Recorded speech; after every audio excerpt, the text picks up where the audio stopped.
तो बच्चों नेक्स्ट हमको देखना है application of first law of thermodynamics. इसकी एक और एप्लीकेशन, क्योंकि इतने सारे प्रोसेस जो देखे वो सब एप्लीकेशन है, चाहे वो आइसोथर्मल प्रोसेस हो, चाहे वो एडियाबेटिक प्रोसेस हो, साइक्लिक प्रोसेस हो, आइसोकोरिक प्रोसेस हो, आइसोबारिक प्रोसेस, सब के सब फर्स्ट लॉ ऑफ थर्मोडायनेमिक्स की एप्लीकेशन है।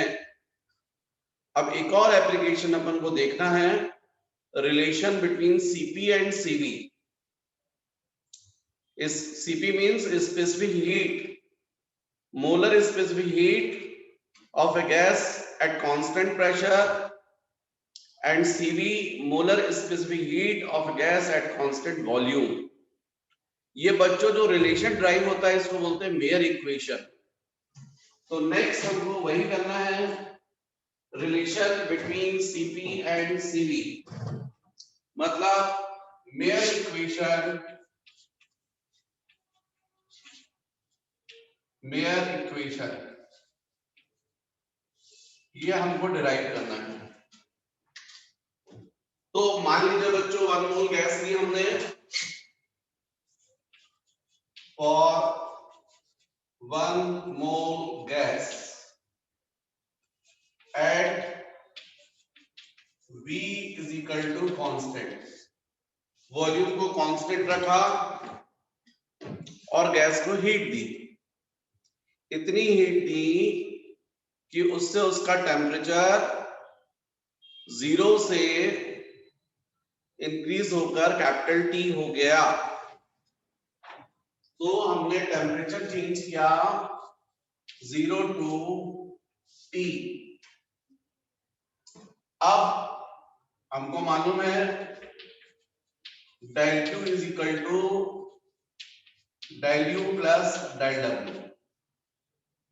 यहां पर del Q जो आपने हीट दी है 1 मोल को दी है, कांस्टेंट वॉल्यूम पर दी है, इसलिए स्पेसिफिक हीट आ जाएगी CV, क्योंकि हमको मालूम है जो हीट हम देते हैं Q is equal to M into S into del theta.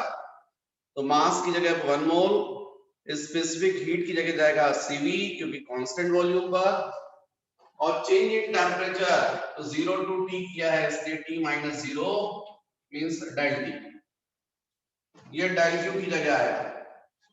अब डेल W, तो डेल W होता P इंटू डेल V, मतलब P इंटू 0। क्यों? क्योंकि V क्या है, कांस्टेंट है। यदि V कांस्टेंट होगा तो चेंज इन वॉल्यूम कितना होगा, 0 होगा, इसलिए डेल W की वैल्यू कितनी हो गई, 0। तो ये हो गया डेल Q और ये हो गया डेल W। इन वैल्यूज को मैंने यहां पर सब्स्टिट्यूट किया तो डेल Q जाएगा CV into del T is equal to del U plus 0। इसका मतलब del U is equal to CV into del T and suppose this is equation number 1। ये जो कुछ भी बात थी किस पर थी, कांस्टेंट वॉल्यूम पर।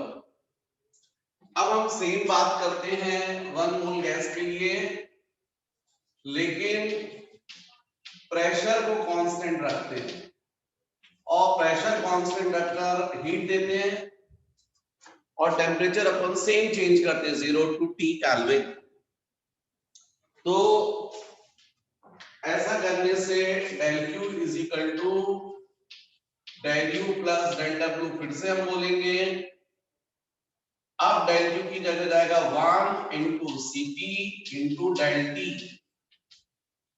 क्योंकि आपको पता है जो हीट आप दे रहे हो del Q is equal to M into S into del theta, तो मास जाएगा 1 मोल, स्पेसिफिक हीट जाएगी CP और change in temperature del T, क्योंकि 0 टू T किया है।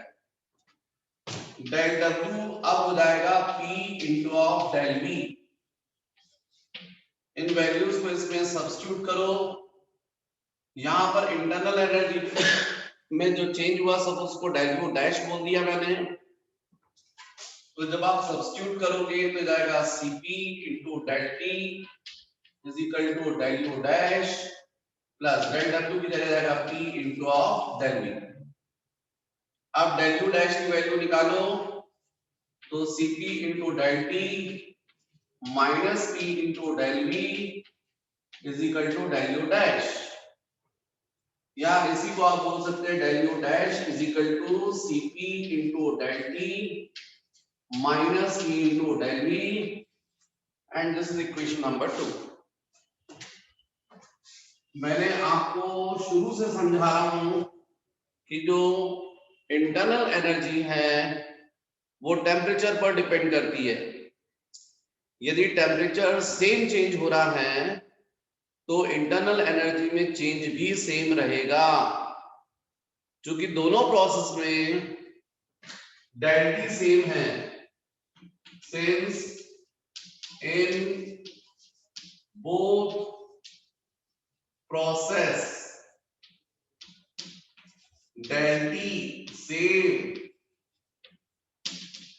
चेंजिंग टेम्परेचर सेम है, इसलिए del U dash is equal to del U होगा। इंटरनल एनर्जी में चेंज सेम होगा, टेम्परेचर सेम चेंज हो रहा है ना। अब वैल्यू रख दो यहां पर बाय 1 इंटू, तो यहां जाएगा Cp into del T minus P into del V is equal to del U की जगह जाएगा Cv into of del T. Transfer करो तो Cp into del T minus Cv into del T is equal to P into del V। मतलब Cp minus Cv into del T is equal to P into del V। मतलब Cp minus Cv is equal to P into del V upon del T. इसका मतलब Cp minus Cv is equal to of R। क्योंकि ideal gas equation आपको पता है, ideal gas equation में यदि हम लोग जानते हैं Pv is equal to RT होता है, मतलब P into del V is equal to R into del T होगा, तो P into del V upon del T is equal to R होगा। और वही वैल्यू मैंने यहां पर सब्स्टिट्यूट की। इस इक्वेशन को हम लोग बोलते हैं मेयर इक्वेशन। ये तब होगा जब Cp, Cv और R तीनों की यूनिट सेम होनी चाहिए। तो Cp, Cv और R तीनों calorie per mole per kelvin में होना चाहिए। पर जनरली बच्चों Cp और Cv की यूनिट तो calorie per mole per kelvin होती है, पर R की वैल्यू होती है 8.31 joules per mole per kelvin. और यदि उसको आप कन्वर्ट करना चाहते हो कैलोरी में, तो आपको 4.2 से डिवाइड करना पड़ेगा, क्योंकि 4.2 joules is equal to 1 calorie. और 4.2 किसकी वैल्यू होती है? मैकेनिकल इक्विवेलेंट ऑफ हीट की। तो यदि यूनिट सेम है Cp, Cv और R की, तब तो ये ठीक है। यदि तीनों को मेजर किया जा रहा है calorie per mole per kelvin में, तब तो ठीक है। पर यदि Cp और Cv की यूनिट है calorie per mole per kelvin और R की वैल्यू है 8.31 joules per mole per kelvin, तो फिर आपको लिखना पड़ेगा Cp minus Cv is equal to R upon J। यहां पर Cp एंड Cv ये calorie per mole per kelvin में है। Cp और Cv की value calorie per mole per kelvin में है और R की वैल्यू होगी 8.31 joules per mole per kelvin. J 4.2 joules per calorie, mechanical equivalent of heat.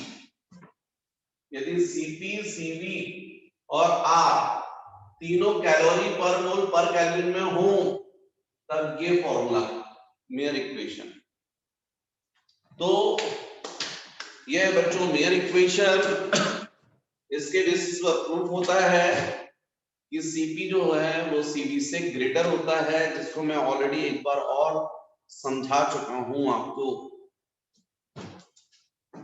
जब मैंने आपको थर्मोमेट्री करवाया था, स्पेसिफिक हीट करवाया था, तब आपको बताया था CP is equal to CV plus R. Board के सामने से मैं हट जाता हूं ताकि यदि आपको नोट करना है तो वीडियो पॉज करके आप नोट कर सके। ये बोर्ड पर आप देख लीजिएगा।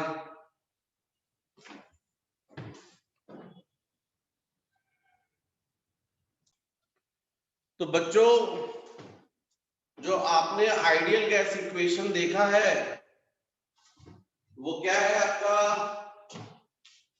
PV is equal to of RT। किसके लिए है? For 1 mole ideal gas. Ideal gas कौन सी होती है? नहीं होती। आइडियल मतलब जब आप काइनेटिक थ्योरी ऑफ गैसेस पढ़ेंगे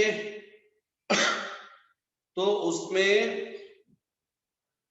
आइडियल गैसेस के लिए डिफरेंट पोस्टुलेट्स गिवन हैं, अजम्पशंस हैं, और उस बेसिस पर आइडियल गैस बोला गया है, जो होती नहीं है। जो अवेलेबल गैसेस हैं वो सब रियल गैसेस हैं।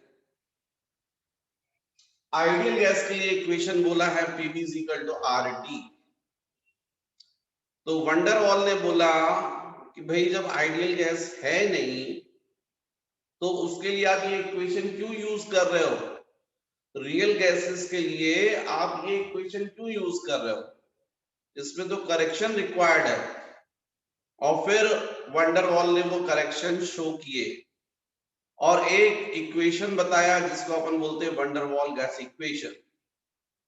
तो उसने दो करेक्शन दिए, एक करेक्शन वॉल्यूम के लिए और एक करेक्शन प्रेशर के लिए।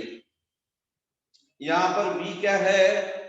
वॉल्यूम ऑफ आइडियल गैस, और P क्या है? Pressure of ideal gas. तो उसने दो करेक्शन किए। एक करेक्शन किया फॉर वॉल्यूम, वॉल्यूम के लिए जिस कंटेनर में हम गैस लेते हैं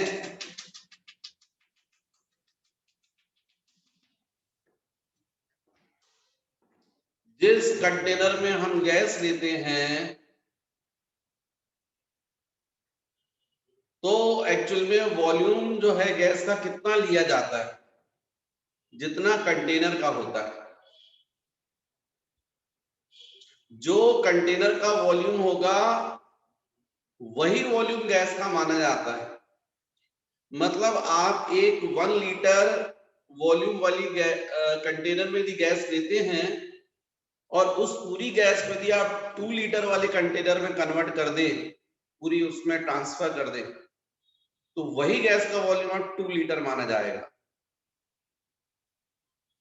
तो यहां पर यह बोला गया काइनेटिक थ्योरी ऑफ गैसेस के डिफरेंट पोस्टुलेट्स में कि जो गैस के जो मॉलिक्यूल्स हैं उनका वॉल्यूम गैस के वॉल्यूम के कंपेयर में निग्लिजिबल होता है, नहीं होता। वॉल्यूम, मॉलिक्यूल का वॉल्यूम निग्लिजिबल होता है। वंडरवॉल ने बोला ठीक है भाई, एक मॉलिक्यूल का वॉल्यूम तो निग्लिजिबल मान गए, लेकिन गैस में ऐसे बहुत सारे मॉलिक्यूल्स हैं और उनको मूव करने के लिए कितना स्पेस मिल रहा है? What is V? V means volume in which molecules can move freely। कौन सा वॉल्यूम? जिसमें मॉलिक्यूल्स फ्रीली मूव कर सकता है। तो फ्रीली मूव करने के लिए मॉलिक्यूल को कितना वॉल्यूम मिल रहा है? जितना कंटेनर का वॉल्यूम है। ऐसा इसलिए माना गया क्योंकि काइनेटिक थ्योरी ऑफ गैसेस के डिफरेंट पोस्टुलेट्स में बोला गया है कि जो मॉलिक्यूल्स उनका वॉल्यूम निग्लिजिबल है।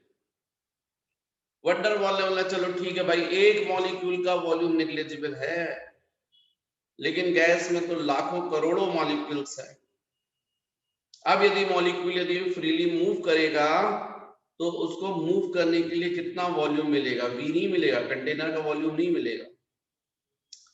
भाई जैसे मान लीजिए सपोज मैं आपसे बात करूं, क्लास है, अब क्लास में मान लीजिए 50 स्टूडेंट्स बैठे हुए हैं। पूरी क्लास यदि खाली होती और उसमें यदि एक स्टूडेंट आ जाता और उसको बोलते चलो उसको फ्रीली मूव कर लो, कितना वॉल्यूम मिलेगा? तो नो डाउट वो निकाल लेगा जितना क्लास का वॉल्यूम है, length into width into height करके टोटल वॉल्यूम, और बोलेगा सर इसमें हम फ्रीली मूव कर सकते हैं। शर्त ये है कि उस क्लास में ना तो फिर चेयर्स होनी चाहिए, ना टेबल होनी चाहिए, ना फैन होने चाहिए, ना ट्यूबलाइट होना चाहिए, कुछ नहीं होना चाहिए। तब फ्रीली मूव करने के लिए उसको कितना वॉल्यूम मिलेगा? जितना क्लास का वॉल्यूम है। पर यदि क्लास के अंदर 50 स्टूडेंट्स हैं और सब यदि हैं, तो यदि वो फ्रीली मूव करेगा तो मूव करने के लिए उसको कितना स्पेस मिलेगा? जितना क्लास का वॉल्यूम है वो तो है, पर उसमें से सब्ट्रैक्ट करना पड़ेगा। कौन सा वॉल्यूम? सारे स्टूडेंट का टोटल वॉल्यूम, जो चेयर वगैरह रखी रहेंगी उनका वॉल्यूम, फैन का वॉल्यूम, ट्यूबलाइट का वॉल्यूम, सब उसके भाई स्टूडेंट के अंदर थोड़ी घुस जाएगा, चेयर के अंदर थोड़ी घुस जाएगा, उतना वॉल्यूम तो सब्ट्रैक्ट करना पड़ेगा। तो इसलिए वंडरवॉल ने करेक्शन किया कि यहां पर जो आप बोल रहे हैं V means volume in which molecules can move freely, ये तब सही था जब मॉलिक्यूल्स का टोटल वॉल्यूम नेग्लिजिबल होता। लेकिन जब गैस में इतने सारे मॉलिक्यूल्स हैं तो उनका कुछ वॉल्यूम तो है, और इसलिए उनको फ्रीली मूव करने के लिए जो वॉल्यूम अवेलेबल है वो जितना कंटेनर का वॉल्यूम है उसमें से कुछ वैल्यू सब्ट्रैक्ट करनी पड़ेगी। और इस तरीके से उसने V की जगह पर एक करेक्शन किया, ये V नहीं होना चाहिए, V माइनस V। यहां B को बोला जाता है वंडरवॉल कांस्टेंट।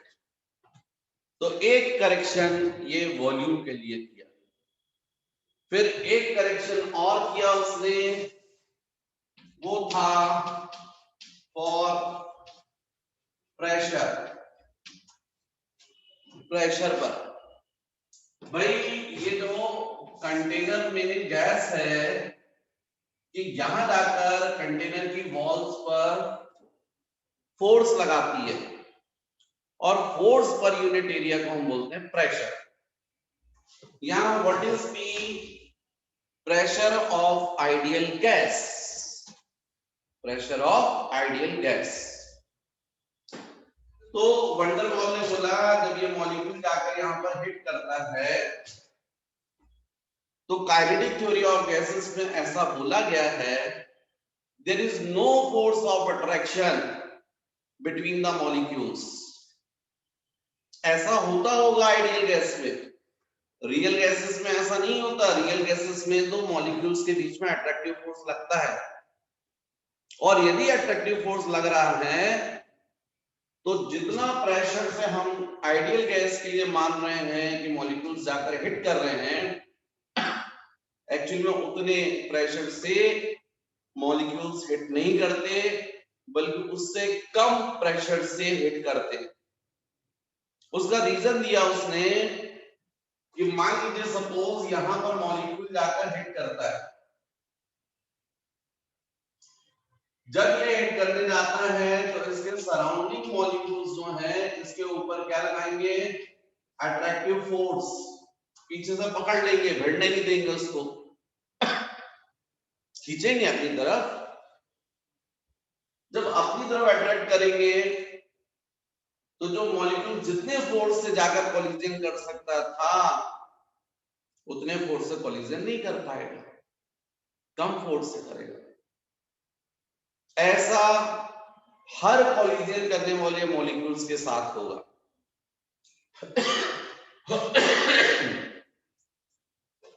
मान लीजिए ये जाकर 2 न्यूटन पर मीटर स्क्वायर से यहां जाकर कोलिजन कर सकता था, लेकिन जो अपोजिट डायरेक्शन में मॉलिक्यूल्स है वो 1 न्यूटन से उसको अट्रैक्ट कर रहे हैं, या सपोज और कम मान लीजिए 0.3 न्यूटन से कर रहे हैं, तो ये कितने से जाकर कोलिजन करेगा? 1.7 से। 0.3 कम हो गया ना, तो 1.7 से करेंगे। फिर ये भी जो मॉलिक्यूल जाकर कोलिजन कर रहा है, ये भी 2 से कर सकता था, ये भी 2 से कर सकता था, ये भी 2 से कर सकता था, ये सब 2 से कर सकते थे। मान लीजिए एग्जांपल समझने के लिए 4 मॉलिक्यूल्स में मान लो, तो 2 + 2 + 2 + 2 कितना हो गया? 8 न्यूटन। लेकिन यहां पर 0.3 कम हो गया, यहां भी 0.3 कम हो गया, यहां भी 0.3 कम हो गया, यहां भी 0.3 कम हो गया। केवल एक मॉलिक्यूल जाकर यदि हिट करता तो कितना प्रेशर कम होता? मात्र 0.3। 4 कम हो रहे हैं तो कितना कम हो गया? 4 × 0.3। जितने ज्यादा जाकर मॉलिक्यूल्स कोलिजन करेंगे उतना प्रेशर कम हो जाएगा। मतलब ये जो डिक्रीज हो रहा प्रेशर, ये किस पर डिपेंड कर रहा है? On the density of molecules which collide to the wall of a container। भाई उसने बोला कि यहां पर जो एक्चुअल प्रेशर है वो P कितना होना चाहिए? जितना आइडियल गैस के लिए हम बोल रहे हैं उससे कम होना चाहिए, -x। x मतलब decrease in pressure. What is PI? ये वाला प्रेशर ऑफ आइडियल गैस। तो रियल गैस का प्रेशर कितना होना चाहिए? P = आइडियल गैस का प्रेशर -x। तो यदि x को ट्रांसफर करोगे तो P + x = PI हो जाएगा। मतलब ये जो आइडियल गैस का प्रेशर है उसकी जगह पर क्या आना चाहिए? P + x। What is P + x? तो P pressure of real gas, x decrease in pressure. अब ये डिक्रीज इन प्रेशर जो है, मतलब मैं बोल सकता हूं PI = P + x। इसमें आपको समझना होगा ये PI मतलब ये वाला प्रेशर, यहां मैं चाहता तो यहां PI लिख देता, प्रेशर ऑफ आइडियल गैस। इसकी जगह पर होना चाहिए P + x। What is x? Decrease in pressure. ये डिक्रीज इन प्रेशर किस पर डिपेंड कर रहा है? ये डिपेंड कर रहा है, डायरेक्टली प्रोपोर्शनल है on the density of molecules which collide to the walls of a container। जितने ये मॉलिक्यूल्स जाकर कोलिजन कर रहे हैं उनकी डेंसिटी के डायरेक्टली दो। देखिए अकेला होता तो प्रेशर केवल कितना कम होता? 0.3। दो जाकर कम हो रहा है, कितना प्रेशर कम हो जाएगा? 0.3 × 2। 3 जाकर कोलिजन कर रहे हैं तो 0.3 × 3। जितने ज्यादा मॉलिक्यूल्स जाकर कोलिजन करेंगे उतना ज्यादा प्रेशर कम होगा। साथ ही साथ ये जो डिक्रीज इन प्रेशर है, ये जो सराउंडिंग्स के जो मॉलिक्यूल्स हैं उनकी भी डेंसिटी पर डिपेंड कर रहा है। भाई मैंने जैसे डायग्राम में बनाया 1 2 3 4 5 मॉलिक्यूल्स पकड़कर पीछे खींच रहे हैं। कितना प्रेशर कम कर रहे हैं? 0.3। यदि उसकी जगह 10 खींचते इसको तो हो सकता है प्रेशर कितना कम हो जाता? 0.4। 20 खींचते तो हो सकता प्रेशर कितना कम हो जाता? 0.5। जितने ज्यादा सराउंडिंग मॉलिक्यूल्स होंगे उतना ज्यादा प्रेशर डिक्रीज होगा। मतलब ये डिक्रीज इन प्रेशर किन पर डिपेंड कर रहा है?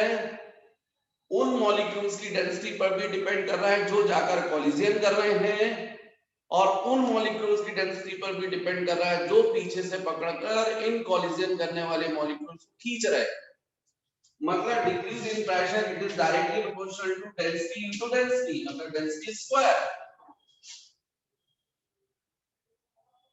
और बच्चों density is equal to mass upon volume. Mass तो कांस्टेंट होता है, मतलब density it is inversely proportional to volume. तो इसलिए यहां पर x it is inversely proportional to v square, x is equal to a upon v square. यहां पर a जो है वो वंडरवॉल कांस्टेंट है।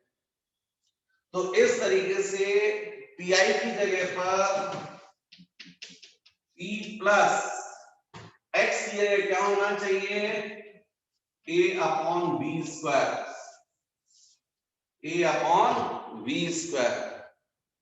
तो फिर वंडरवॉल ने बोला भैया ये जो आप लिख रहे हैं PV is equal to RT 1 mole gas के लिए, ये आइडियल गैस है जो होती नहीं है।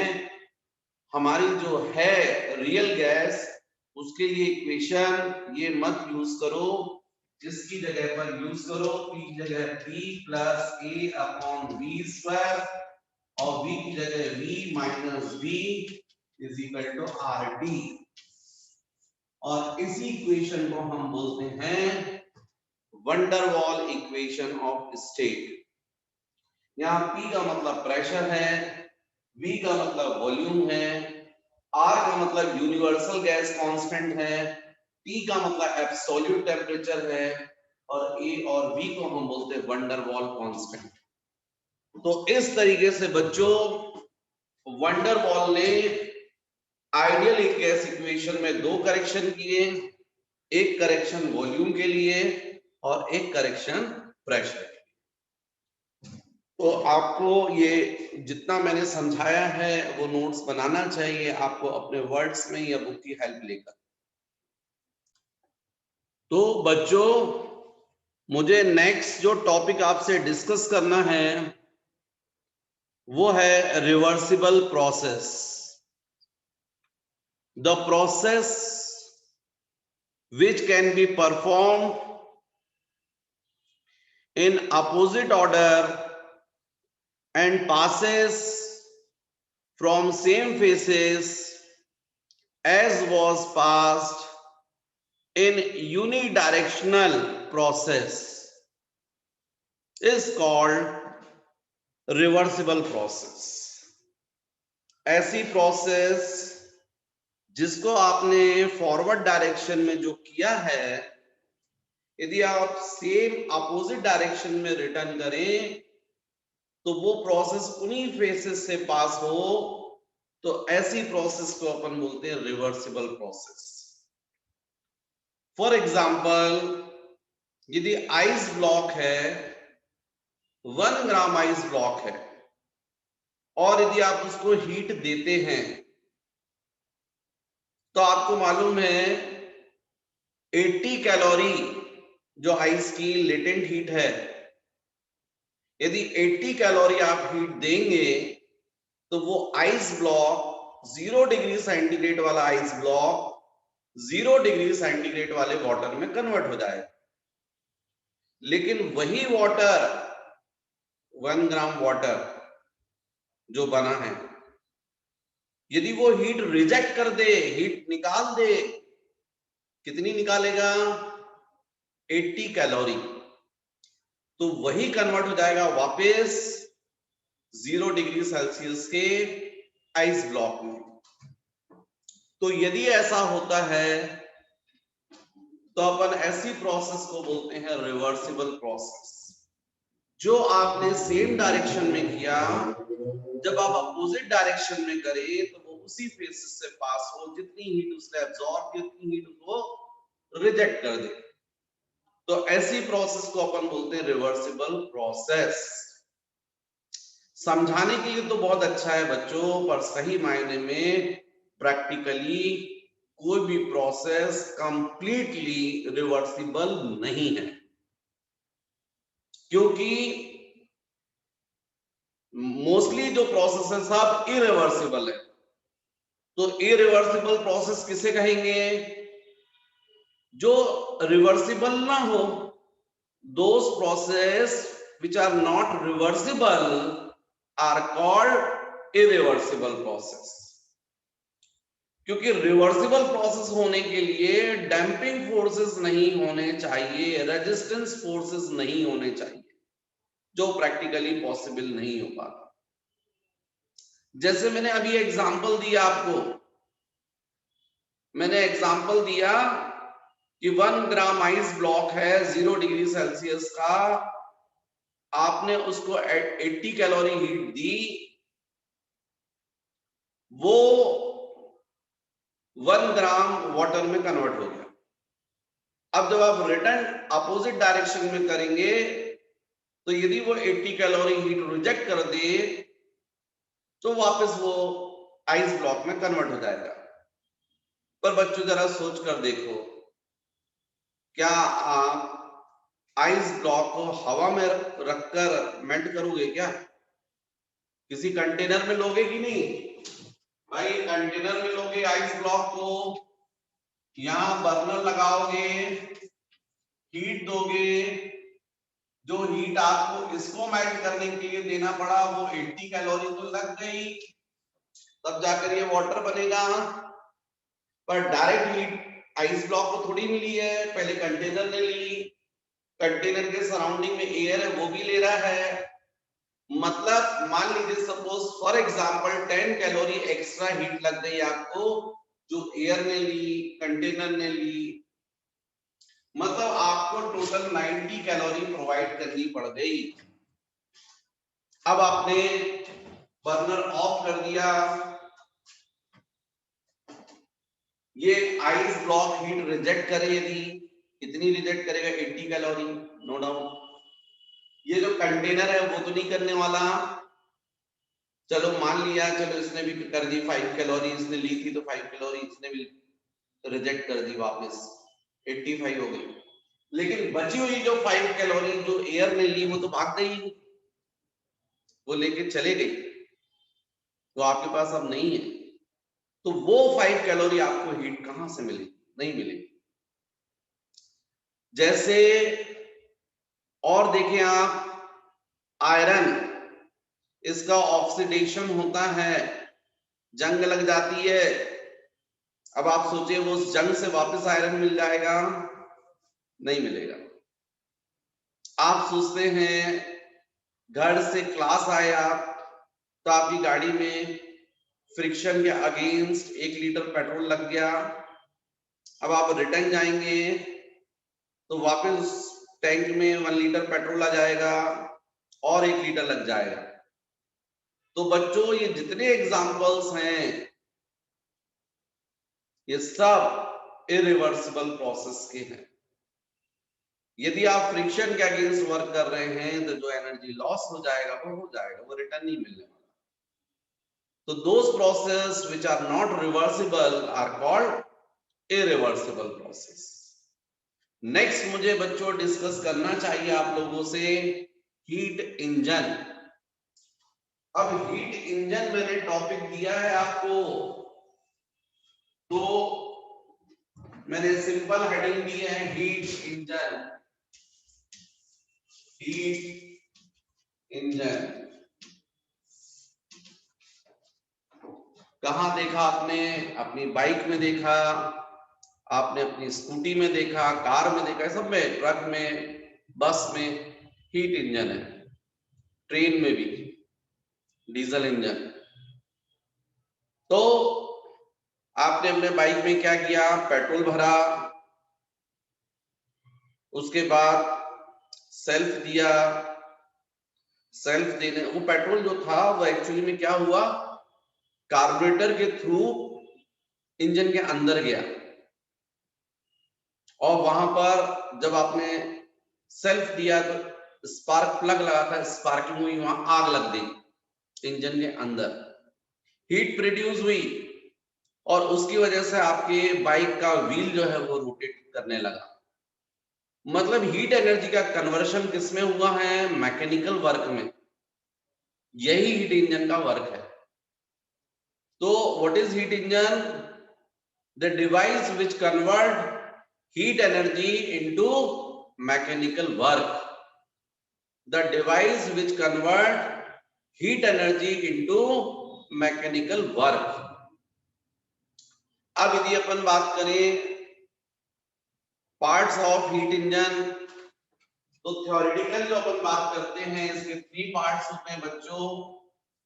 एक होता है सोर्स और रिजर्वायर।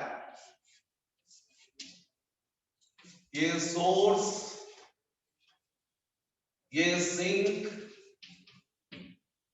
और यहां होता है वर्किंग सब्सटेंस। वर्किंग सब्सटेंस, ये हीट इंजन का theoretical, on paper theoretical imagine किया गया डायग्राम है। सोर्स और रिजर्वायर मतलब इसमें ये 3 पार्ट होते हैं, सोर्स, सिंक और वर्किंग सब्सटेंस।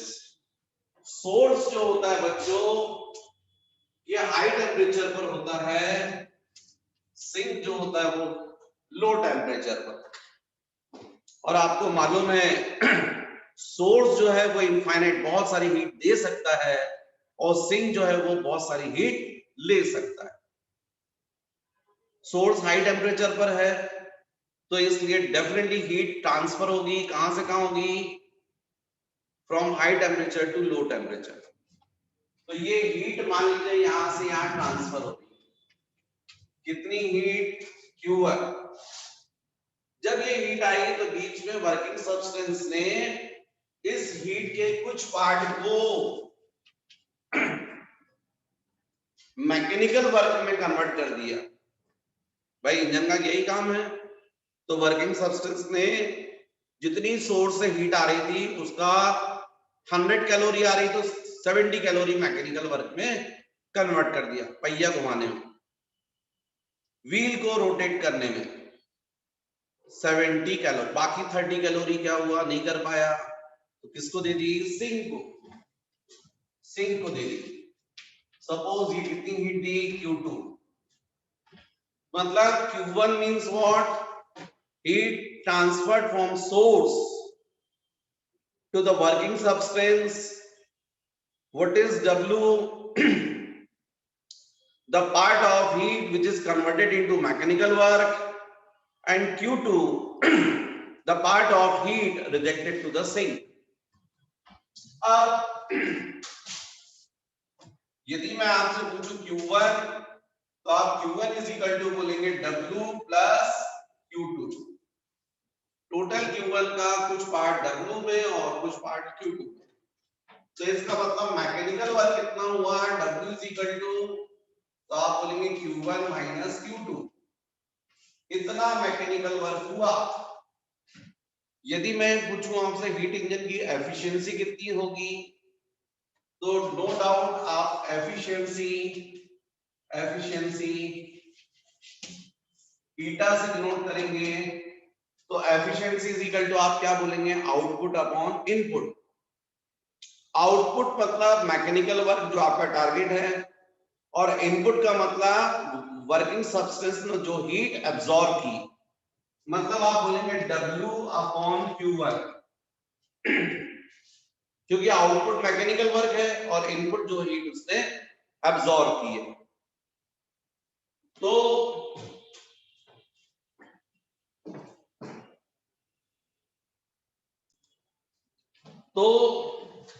फिर यहां पर यही यदि मैं परसेंटेज में शो करूं तो मल्टीप्लाइड बाय 100, तो efficiency of heat engine is equal to, output देखो आप Q1 minus Q2 upon Q1 into 100 means efficiency in percentage is equal to, separate divide करो बच्चों, Q1 upon Q1 minus Q2 upon Q1 into 100. तो यहां पर efficiency in percentage is equal to, efficiency को eta से denote करते हैं, Greek letter है, ईटा बोलते हैं। Q1 by Q1 कैंसिल 1, तो 1 minus Q2 by Q1 into 100। आपको पता है heat Q it is directly proportional to temperature, तो इसका मतलब Q2 upon Q1 is equal to T2 upon T1। तो efficiency in percentage is equal to 1 minus T2 upon T1 into 100। What is T1? Temperature of source. What is T2? Temperature of sink। कोई भी engine ऐसा हो सकता है जिसकी efficiency 100% हो, not possible. क्यों? क्योंकि सिंक का टेम्परेचर आप एब्सोल्यूट जीरो नहीं ले सकते, एब्सोल्यूट जीरो नहीं होता है। जब ये जीरो लोगे तभी तो ये जीरो होगा। 1 minus 0 means 1, 1 into 100, 100%। 100% होने के लिए सिंक का टेम्परेचर, एब्सोल्यूट टेम्परेचर कितना होना चाहिए? 0 केल्विन, जो पॉसिबल नहीं है। अब जितनी बातें मैंने बोली है मुझे मालूम है थोड़ी थोड़ी आपको समझ में आई है, थोड़ी थोड़ी आपको बाउंस हो गई। तो आप लोग सोचेंगे सर ये सोर्स कहाँ होता है हीट इंजन में, सिंक कहाँ होता है, वर्किंग सब्सटेंस कहाँ होता है? तो सोर्स के लिए आप कह सकते हैं बच्चों, जो पेट्रोल टैंक है उसमें आपने पेट्रोल भरा, वहां से कार्बोरेटर के थ्रू इंजन में आया और फिर आग लगी, वो सोर्स। फिर इंजन के अंदर एक्चुअली में जो आग लगी है वही सोर्स है, और वो साइलेंसर के थ्रू जो एटमॉस्फेयर में जा रही है वो सिंक हो गया। मतलब हीट जो है वो इंजन से कहां ट्रांसफर हो रही है? एटमॉस्फेयर में। बीच में क्या हुआ? उसी एनर्जी का पिस्टन के थ्रू, पिस्टन अंदर लगा रहता है तो अंदर एयर रहती है, एक्सपांड होती है, कंप्रेस होती है, जिससे पिस्टन फॉरवर्ड बैकवर्ड मूव करता है। उससे एक छोटा व्हील लगा रहता है, पिस्टन के साथ में क्रैंक रॉड होती है, क्रैंक रॉड से एक छोटा व्हील लगा रहता है, वो रोटेट होने लगता है। उस छोटे व्हील के ऊपर से चेन पास होती है जो पीछे रियर व्हील को रोटेट करती है। तो इस तरीके से सोर्स से सिंक, सिंक मतलब एटमॉस्फेयर, उसमें हीट ट्रांसफर होती है, और बीच में ये जो पेट्रोल एयर मिक्सचर होता है वो हीट एनर्जी को कन्वर्ट कर देता है मैकेनिकल वर्क में। ऐसे होता है ये। तो यहां पर ये थ्योरेटिकल फॉर्म है, जो रिजर्वायर है सोर्स या हाई टेम्परेचर पे होता है, सिंक लो टेम्परेचर पर वर्किंग सब्सटेंस जो है वो इस हीट एनर्जी को किसमें कन्वर्ट करता है? मैकेनिकल वर्क में। ये है बच्चों एफिशिएंसी ऑफ हीट इंजन, जो मैंने आपको ड्राइव करवाई है। मैं आपको बोल रहा था सिंक का टेम्परेचर एब्सोल्यूट जीरो नहीं हो, एब्सोल्यूट जीरो का मतलब -273 degree Celsius, not possible. Atmosphere का टेम्परेचर जब -273 हो जाए तब हीट इंजन की एफिशिएंसी कितनी हो जाएगी? 100%। वो पॉसिबल नहीं है, इसलिए कोई भी इंजन की एफिशिएंसी 100% नहीं हो सकती। तो जितना मैंने पढ़ाया बोर्ड पर आपको दिख रहा है, मैं साइड में हट गया, आप वीडियो पॉज करके देख लीजिएगा। जो जो मैंने समझाया उसके थ्रू आप नोट्स बना सकते हैं बुक की हेल्प लेकर।